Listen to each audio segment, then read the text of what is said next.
Hi, everybody. Welcome to my homestead and welcome to my channel. My name is Jared. If you haven't already, please make sure to subscribe. So we're getting ready to make this move to Missouri. And this is one of those things that I didn't expect. In the first place, I kind of thought that we were going to stay in Kansas, like forever. I didn't expect to be in Kansas. Before that, I thought we were going to stay in Arizona forever. Before that, we were in Utah. I mean, this was like before the Army when we were in Texas, but before that we were in Utah. And at that point, I expected that we would stay there forever. And there's been all these times where we've been prompted to change the plan. So I've realized doing this over and over and over again, and everything always turning out better than I thought. I've started to realize that there's kind of like a pattern. So this is how it goes. In life, when you have like these big life decisions, like where to move or what job to take or what school to go to or when to have children or whatever, there's like a couple ways that it can go. The first way is plan A. And with plan A, there's kind of two scenarios. The first scenario is you think things through. You think about your preferences, you talk about it with your spouse, you come to a conclusion, a decision of what you want to do, you pray about it, and you get a confirmation.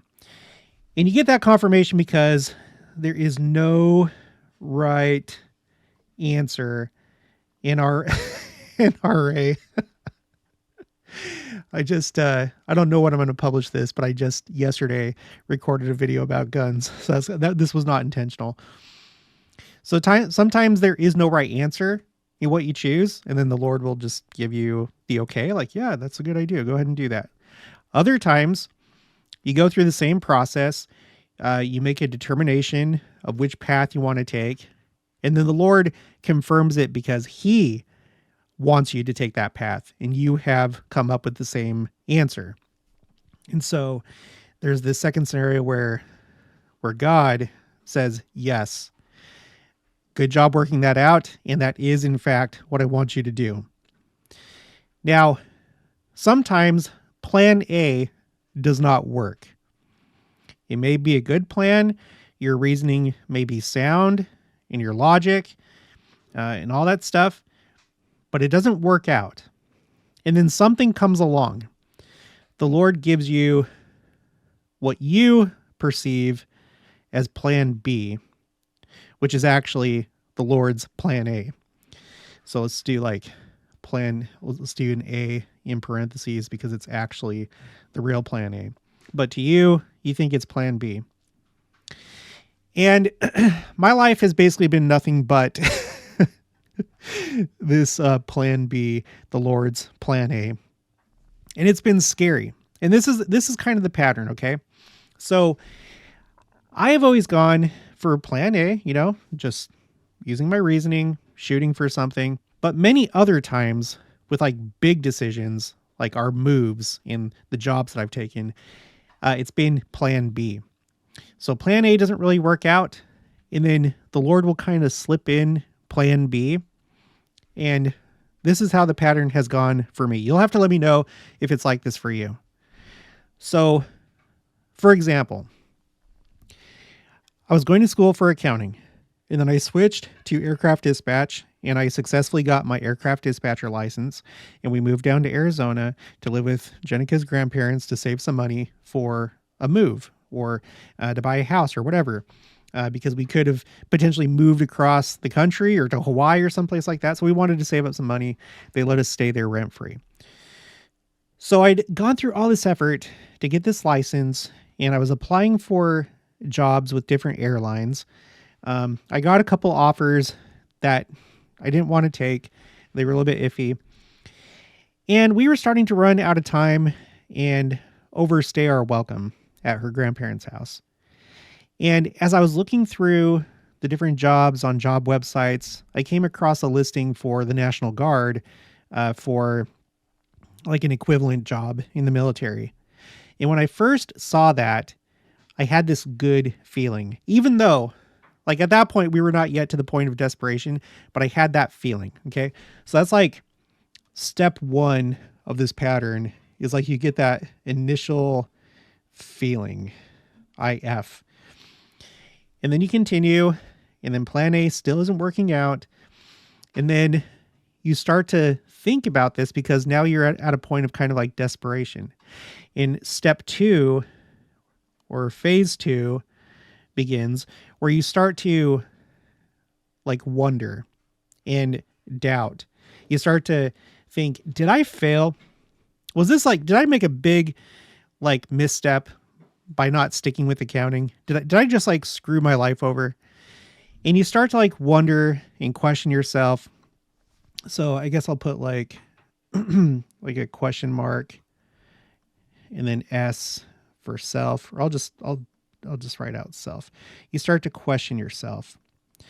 And around that same time, as you start to float this idea to other people, you enter into phase three, where other people start to question you and they start to put doubts into your mind. Now, sometimes it's well-meaning. Other times it is not. Other people have plans for you. They want to control you. They want to somehow you fit into their grand scheme of things. Or they have some kind of ulterior motive. They don't want to see you succeed, maybe, because it makes them feel bad about themselves or whatever. So then other people start to pile on the doubts and the questions, and in worst case scenario, they actively try to manipulate you, which I've experienced with every single one of these plan Bs. This is what I've experienced every time. The initial good feeling, like feeling the spirit, feeling a sense of like peace, happiness, like something it's just something about that plan B just kind of sparkles. And then start to play that idea out in my mind. And I start to question myself, is this like actually a bad idea? Am I just crazy? And then others start to convince you that you're crazy or whatever. But then through this whole process, after phase one, you continue to receive signs. Okay. You continue to receive signs confirming that initial feeling. And then after that, you follow through. Hopefully you see through what these other people intend for you, and you feel the spirit, you pray about it, you receive signs, you talk about it with your spouse and your family, and the underlying thing is that, yes, this is the right way to go, even though it seems kind of scary, even though it's not plan A. And then the last step is you follow through and you actually do it. Well, and then I guess there is a final step at the very end of that process, is that you're like making that choice is confirmed as the right choice. I'll do confirmed. And then you have this experience on the ledger of your life, and you look back and you look at this whole situation and you realize, yes, the Lord knew what he was doing. He could see what I could not. Recently, I came across something, and I think it was Elder Rasband, who was talking about how when you're doing the Lord's will, if you're willing, and you're willing to follow promptings, he will use you as a chess piece. And what struck me about that is, in life, I think the natural man a lot of times wants to be very careful, very sure, wants to really think things out. And basically it's just like a scared animal. And so when it comes across a plan B that seems iffy, it's an unknown, it's scary, the natural man will just go like, no, let's just stick to what we know. This is safer. I know better. And you just kind of like feel your way slowly from one side of the chessboard to the other. But in chess, you don't just like gradually move. Like there's like these jerky movements. It's your turn, and then this bishop goes from here to here in an instant, in a turn. It's not like a real-time game where like everybody's moving at a realistic speed. It's like boom, boom. Like it goes from one square to another square. So the natural man goes along just like slowly and carefully, and just It's worried about its survival and everything. But if you're willing to go with the Lord, he will take you from this square to this square. And it's kind of jerky and quick and maybe something that you don't expect, but you know that he's going to win the game and that he has your best interest at heart. So that's what I've experienced. Like I said, I never expected to leave Utah. I never expected to change majors. I never expected to join the Army. I never expected to join or to go to Kansas and have a homestead. And I never expected to move to Missouri, but here we are. And I don't regret any of these major moves in my life. I don't think that there's ever been a time that I've rejected the Lord's plan A. I've had this scenario play out sometimes, plan A, and there's no right answer, or it's the Lord's plan A and I recognize it. But I don't think I've ever rejected the secret to me, plan A. And I would not go back and change anything in my life. I'm very happy to have, taken that step into the dark, or that taking the leap of faith. I have never regretted it. Here we are again. I was like, okay, let's do this carefully. If we're going to move, let's do it during the summertime when the kids are out of school. Or you know what? Let's save up some more. Let's fix up more of this house and let's wait until next year. That's like the way that my natural man wanted to go. And it wasn't a bad plan. But the Lord guided us to do it sooner, to do it before school's out. And I've done this so many times where I'm just like, you know what? Yeah. And I've gone through all these steps. And this is what I want to talk about is step 2 and phase 2, phase 3, where you can get derailed because Satan does not want you to follow the Lord's plan A. And I realized in this talk, this is the April 2022 General Conference, President Nelson's main talk of that conference, called The Power of Spiritual Momentum. I think he addresses this. So listen to this. Today, I would like to suggest 5 specific actions we can take to help us maintain positive spiritual momentum. So he goes through the first one, the second, and then here's the third. My third suggestion: learn about God and how he works. One of our greatest challenges today is distinguishing between the truths of God and the counterfeits of Satan. That is why the Lord warned us to pray always that we may conquer Satan and escape the hands of the servants of Satan that do uphold his work. Moses provided an example of how to discern between God and Satan. When Satan came tempting Moses, he detected the deception because he had just had a face-to-face interaction with God. Moses quickly realized who Satan was and commanded him to depart. When Satan persisted, Moses knew how to call upon God for more help. Moses received divine strength and rebuked the evil one again, saying, Depart from me, Satan, for this one God only will I worship." We should follow that example. Cast Satan's influence out of your life. Please do not follow him down to his gulf of misery and endless woe. I feel like this applies to what we're talking about here, because the Lord does have a plan for your life. Now, again, there's many times where there is no right answer. You just do whatever you prefer to do according to your individuality, your personality. But when it comes to the important things where the Lord does have a preferred path for you, Satan wants to get you off that path. And when you've done this enough times, you go through this process, you start to realize the difference between the Lord and Satan. And it's basically this. It's really simple. If you're doing something that's right, it feels good. You feel peace. You feel like you're at home. You feel love. You feel calm. Okay? But when it's Satan and he's wanting to get you off that path, it feels bad. And you can tell it makes you feel uncomfortable. It, like in a bad way. You feel like you're being attacked. You feel like you're being manipulated. You feel like whoever's doing the thing does not have your best interests at heart. And I've felt this every single time. Again, sometimes it's well-meaning people. Sometimes it's people who are outright just trying to manipulate you and they only care about themselves.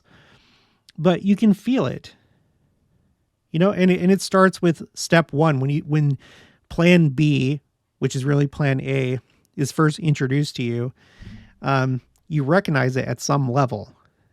And then it continues to grow, the feeling of peace and the signs, it continues to grow. And you contrast that to these manipulators or Satan. It could be through people, or like I said, you can have self-doubt. The adversary is making you question yourself. But you can distinguish, especially if you've done this enough times. You look back at the past and you're like, yeah, this is what the right answer felt like. And this is what the wrong answer felt like. So just for example, when we were first thinking about putting this house up on the market, I already told this story one time, but we had this realtor, the one that helped us get this house in the first place. And she's a high speed individual. She's a high speed real estate agent. And you can tell that she's kind of like in the big leagues when it comes to real estate. And she came here and she just made us feel so bad about our house. Like, I could tell that she was using all sorts of manipulation. She's like, you know what? This house is in much worse condition than when you first moved in. You're going to have to do this, and this. And like, you'd have to like see her body language, but just like her facial expression, it was very dark. It was dark. It was angry. And I feel like what was going on is like she could have put up the house as is. But I think that to make it worth it for her, she wanted us to increase the value of the house as much as possible. Like just redo all these things. So it'd be more worth her time. And, we were just like trusting in her expertise, but there was just this like really dark feeling. It felt off. And, so we're like, okay, whatever. So I guess we'll see you maybe in a year or two. We'll see how quickly we can do this.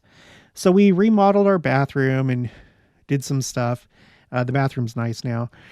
And, but then as we were ready to like contact her again or thinking about it again, we were like, you know what, let's get the opinion of somebody else. Let's get someone here in town. And this girl came over and you could tell that she was a sincere person. Like the first one, she's just like this cutthroat, competitive person. You can tell. This girl, the second one that came over, very kind, very genuine, very nice, pleasant. And you could totally tell the difference between the two. And it's not just because of what she said. She ultimately looked around the house and she's like, yeah, this is good. Let's put it up for sale. We can do it as is for now. If you guys want to continue to fix things up, maybe we can, whatever. But she's like, oh yeah, there's like all these people that will be willing to buy your house and fix it up for themselves. I've seen people that will put in a new carpet, to try and sell the house. And then the new person moves in and then they just put in their own carpet, even though there's brand new carpet. They just want to, remodel the home to their liking. Anyway, it was just such a better experience. And, but just, it's like the feeling between the two. You could tell just by the way that you felt that the one person did not have our best interests in mind, or at least, I guess you could say yes, because they were trying to get the like top dollar for the house. But we told her that we just wanted to move as soon as possible. Really, we weren't so concerned about that, but that was her concern, and you could feel it. And you could feel the frustration and the manipulation tactics, and it just felt bad. You're left with a dark feeling. But this other one, not so much. And this isn't the first time. Like I said, every single time that we've done one of these big moves, there's always somebody that's there to rain on your parade, to try and sway your opinion. It's happened like every single time. And so you take what they say into account, but you see if it makes sense, because sometimes it just doesn't. A lot of times it doesn't. Like, for example, when we were living in Salt Lake, we were moving from like the center of the valley to downtown. And there was somebody in my family that was like, oh, if you do that, it's going to be much harder for you. You're going to have to commute a lot further. It's going to cost you more in gas money to get to work. And that didn't seem right to me. I was like, I don't think so. I checked it on, whatever it was at the time. I don't know if there was Google Maps, but I checked something. I was like, no, it's like the same distance. It's like an equilateral triangle. Work, our old place, and this new place that we're going to move to. The person didn't check. They were just trying to manipulate me. They didn't want us to move to downtown. So you take things into consideration, but a lot of times you can see through the manipulation and you can see what the true motive is. And, I guess like the best advice is you just kind of stay away from those people if you can.